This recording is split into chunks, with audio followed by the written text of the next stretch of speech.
You'd have to be careful, and given that it is Fire Prevention Week, we wouldn't want any smoke detectors to go off. I see a segue.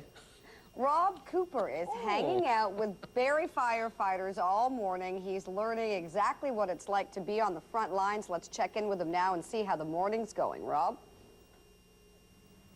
Well, guys, you can see tower number 1 here at Fire Hall number 3 on Big Bay Point Road in Barrie is being lowered. All for our morning show this morning as we mark Fire Prevention Week. You may not be aware, but Fire Prevention Week is actually marked by fire departments right across North America, and it came on the heels of the Great Chicago Fire back in 1871 when hundreds of people lost their lives. Ever since then, again, fire departments across North America have been holding Fire Prevention Week on or around October 9th ever since. This morning we are with Barrie's Fire Department, and some of the numbers sort of surrounding fires in our area over the last few years, absolutely frightening. We're going to hear from Shane Edwards, the fire prevention officer in Barrie, a little later this morning.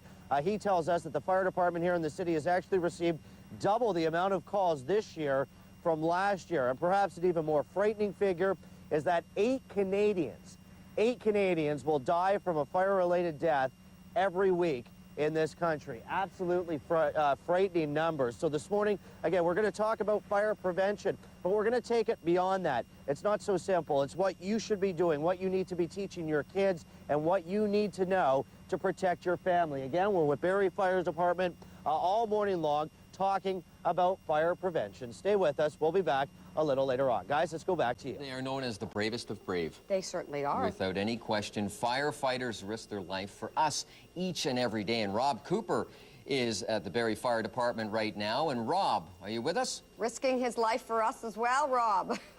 Have you climbed into the big boots? Have you? Oh, my goodness. No, we're just getting aboard right now. Thanks, fellas. This is ladder number 1. We're at Barrie Fire Hall number 3 here on Big Bay Point Road. You can see the guys are getting us ready to go up. We're talking about fire prevention this week. This is Shane Edwards. He's the fire prevention officer. He's going to be with us all morning. Shane, we're going to go beyond things like simple fire alarms, smoke detectors, making sure they work. Later on, we're going to talk about escape plans, what you at home need to go through with your kids tonight, not tomorrow, but tonight when it comes to fire safety. And the numbers surrounding fires in our area, we'll get into them a little bit later, absolutely astronomical. Again, things you want to go through with your family this afternoon or tonight. Stay with us. We're going up in a few minutes. We're with Barrie Fire Hall number 3 all morning, guys. Yes, it's going to be warm. Actually, Rob Cooper's probably overheating at the moment. Oh, it's a good thing. Look at him. -1 out there. Rob, tell us, are you warm enough in your fire gear? Well, I'm certainly warm enough, that's for sure, but I forgot that I'm not the best with heights. That's good right there, Oh, Jay. no. Hold it just for a moment.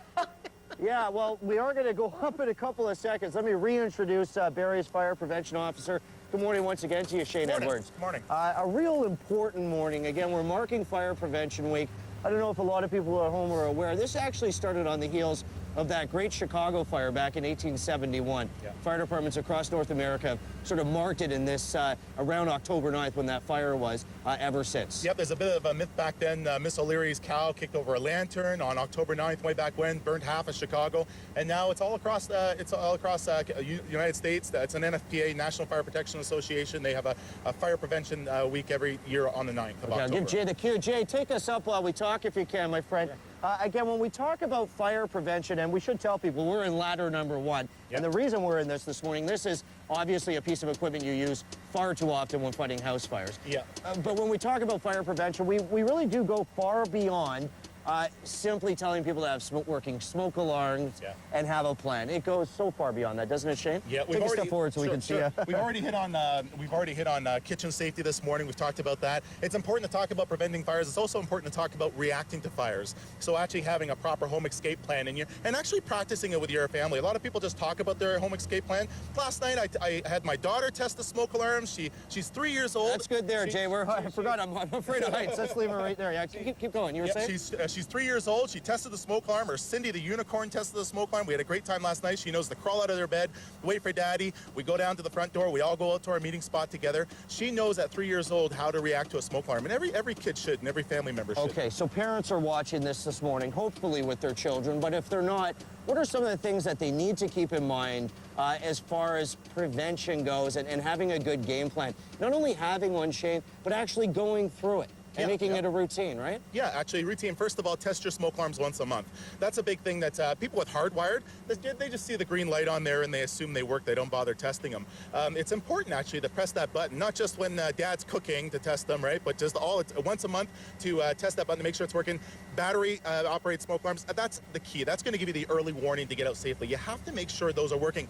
48% of the fires we go to, they're not working. Just went to a structure fire a couple of months ago, 4 in the house, all without batteries. We did a story with you guys on that one. It was awful. Unbelievable. Yeah. And again, the numbers surrounding fire calls for the Barrie Fire Department over the last year alone may surprise a lot of people out there. They've actually doubled. I'm sure everyone knows, and I mean, from propane explosions in Toronto to losing part of our downtown, we've had a spike in fires, and it is up to the community to turn this thing around. Not the fire department. The fire department will work with the community. It's up to the community, the media, the fire department to work as a team to actually turn this around. Listen, you dedicate your life to being a fire prevention officer. Obviously, this is near and dear to your heart. When you hear that we're losing an average of 8 Canadians every week because of a fire, I was flabbergasted when I heard that this morning. Yeah. That must just break your heart. I mean, Yes. because your goal is to get that message out there. It is, and when I fail at my job, that's when these devices show up, these $1 million apparatus, and the firefighters show up. So I take it to heart when actually fire happens, because obviously I went wrong.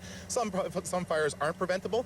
48% of fires are preventable. People can go through their homes and actually prevent these fires from happening. We should tell people at home, I'm wearing the hat and the harness as you are as well. That's strictly protocol when it comes to the fire department. Again, this morning, Shane, we're going to be talking to people about everything they need to know and, more importantly, go through with their kids, hopefully tonight. Yep. So we're not going to just talk about game plans or smoke detectors or grease fires. We're actually going to be in a car and use the jaws. Just sort of the things that firefighters face day to day. We're going to talk about prevention. We're going to talk about all the ways to prevent the fire. And we're going to put you to work. We're actually get you to cut up cars. And by the way, Rob, you need to sign this waiver here. Yeah. Is that okay? A little late, isn't it? Here, turn around. I'll put my X on you, will I? That's Shane Edwards, the fire prevention officer here in Barrie. It's quite a view from up here. It's nice. No, he's not going too high, is he? Guys, I don't like heights. I swear. Take me too high. You're signing your life away. I'm holding on to Shane. Hold on, Shane. Bye, Rob. Hey, Rob.